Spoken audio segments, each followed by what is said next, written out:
sometimes we see our physical friends, especially after they have been listening to the likes of us, where you have become aware that you are the creator of your own experience, and you are aware that your thoughts do create, and you are aware that you get what you think about, whether you want it or not, that your thoughts do turn to things, that your thoughts do become your reality, that what you think and what you feel and what manifests is always a match. Sometimes we see you in this awareness that you are the creator of your experience, now beginning to be afraid of your thoughts.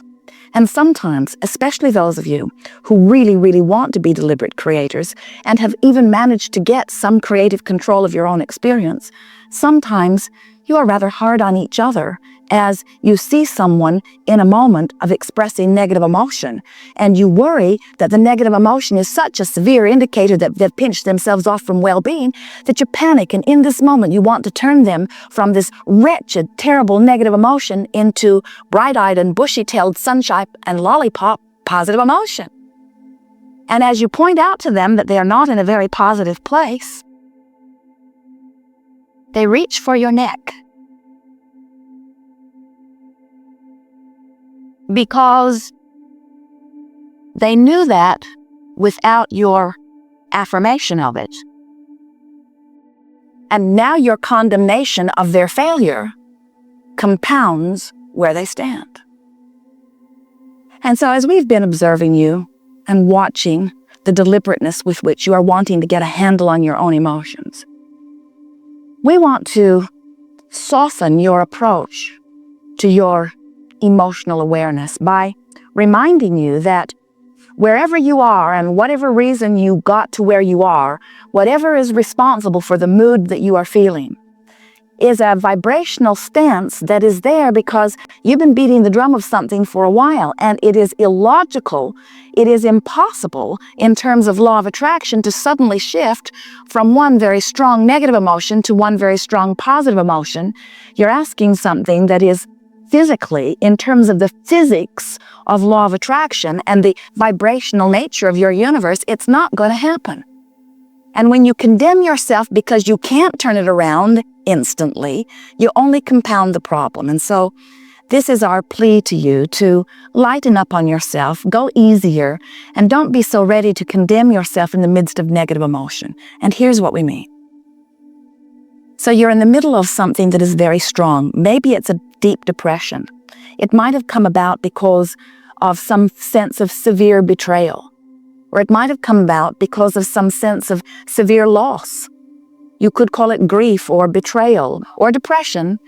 It doesn't matter what you call it, but just for sake of our story to you here, accept with us for a moment that it's strong negative emotion and it's suffocating you. You can hardly get a breath and you want it to be different, but you don't know how to change it. And in the midst of this suffocating depression, strong negative emotion, in your knowledge about law of attraction and in your knowledge of emotions, you want to do something about it, but as hard as you try, nothing much helps. You can't get to joy no matter how hard you try.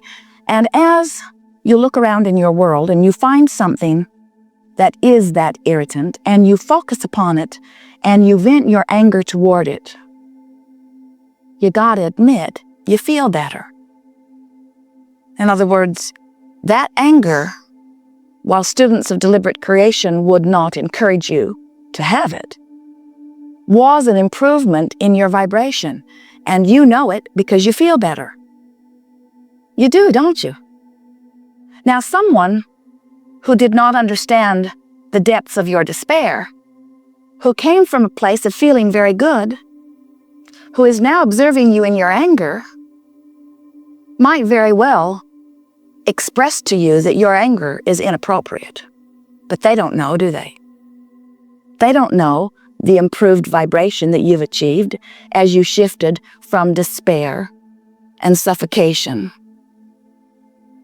to anger. They don't know what a big improvement you've made. And we would like to give you permission to tell them that it isn't any of their business, although that won't help. But sometimes recognizing that, hey, I do feel better, this feels better, is the step that's necessary in order for you to reach for the next step that feels better. Because you can get from anger to frustration, but it's hard to go from grief or despair to frustration. It's too big of a step. And we've never seen anyone go from despair to joyous connection. You could change the subject and receive some distraction. But what we're wanting to talk about here today is how you can, if you want to, take any vibration, any emotion, any mood, any state of being, and you can move it into a better feeling place. And then you can stabilize in that angry place where none of your friends want you to be, where only you know is an improvement. You can stabilize there, and then you can reach for the next thing that feels a little better until you stabilize into some pretty consistent frustration. And then you can reach for the next thing that feels better, which would be something maybe like aggravation or a little less frustration, maybe even a little cynicism or pessimism. You could stabilize there for a while you're reaching for things that feel even better than that, until you find some hopefulness. You could stabilize there for a little while until you start believing a little more. Then you could stabilize there until you know who you are. But what we're encouraging is that wherever you are as you are making these incremental steps, if you will apply this new mantra to your experience, just say often, I'm going to make the best of things. I'm going to do my best to make the best of things. I'm going to try to make the best of it.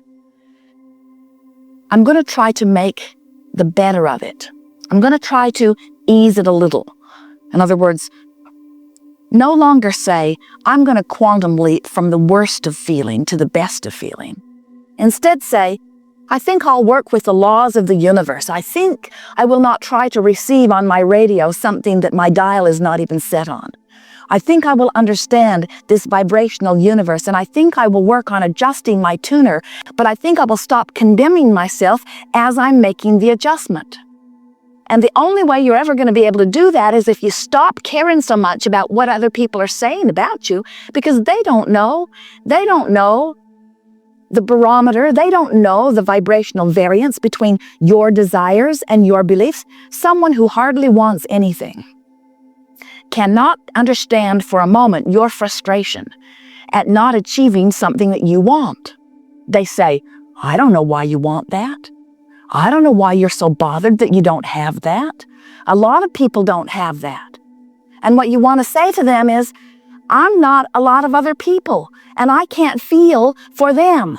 I can only feel for me. And then they might say to you, well, you know, if you would give up that desire, you would feel a lot better. And then you have to say to them, I can't stop the desires that are naturally born within me.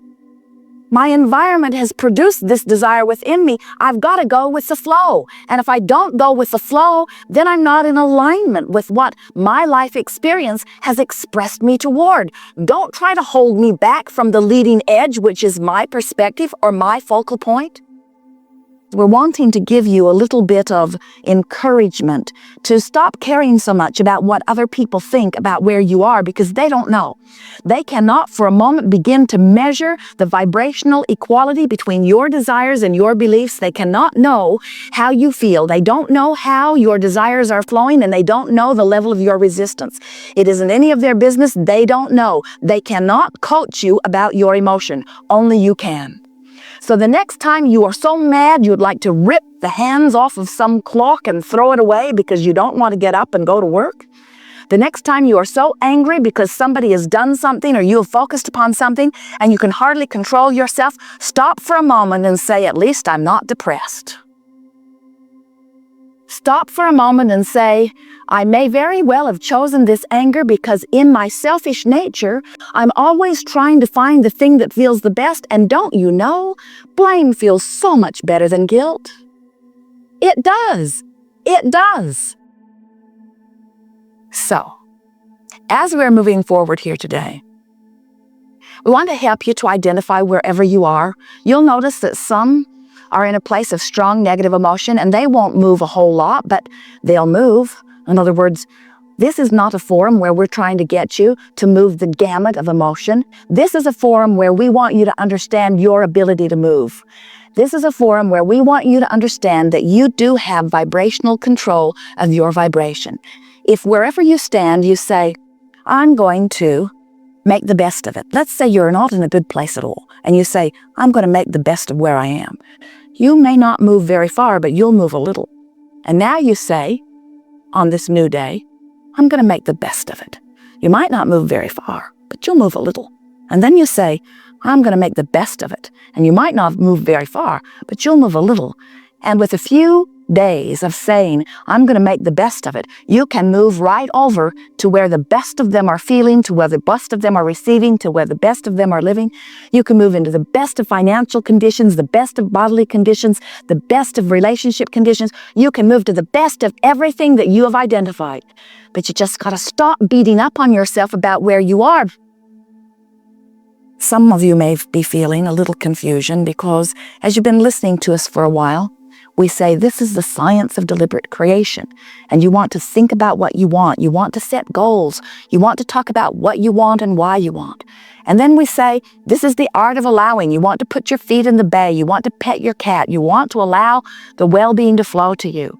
And now we're saying you want to pay attention to the way you feel, and you want to feel as good as you can feel in every moment. And you say, well, Abraham, you offer us so many different varieties of things. You are a little schizophrenic. And we say, we are responding to the multitude of conditions that is your human experience. In other words, you're moving around in terms of where you are, and you always will be.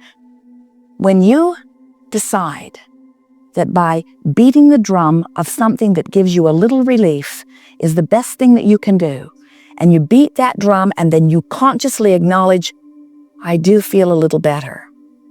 And then you add to that your awareness that you have deliberately made that move.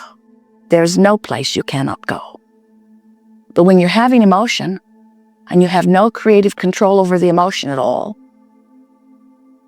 now it does feel like life is asserting itself into your experience. And you do feel like a very small cork on a raging sea with very little control of your own experience. And we are wanting you to regain your control, no matter where you stand. So if you go from depression to anger, accept our applause and pat yourself on the back and say good job as you go shouting yourself down the street. And if you go from peacefulness to eagerness, pat yourself on the back for your improved emotion. If you go from appreciation to love to ecstasy, pat yourself on the back. But never again condemn yourself from not being able to go immediately from depression to ecstasy, because that's not possible. Good. We're done. We are eager to talk with you about anything that is important to you. You'll discover a very lovely unfolding here. This is truly co-creating at its best. You are leading-edge creators on the leading edge of leading-edge creating. You are consciously understanding the vibrational nature of your universe. And more importantly, you're beginning to consciously understand the synthesizing of your own emotions into creative control. It does not get any better than that. Where are you wanting to begin? Almost all the way to the back, and then right here. Yes. I wanted to comment, if the lights start flashing in a few minutes, it's not spooks, it's the hotel staff's going to do some testing, so everything's okay. Spooks.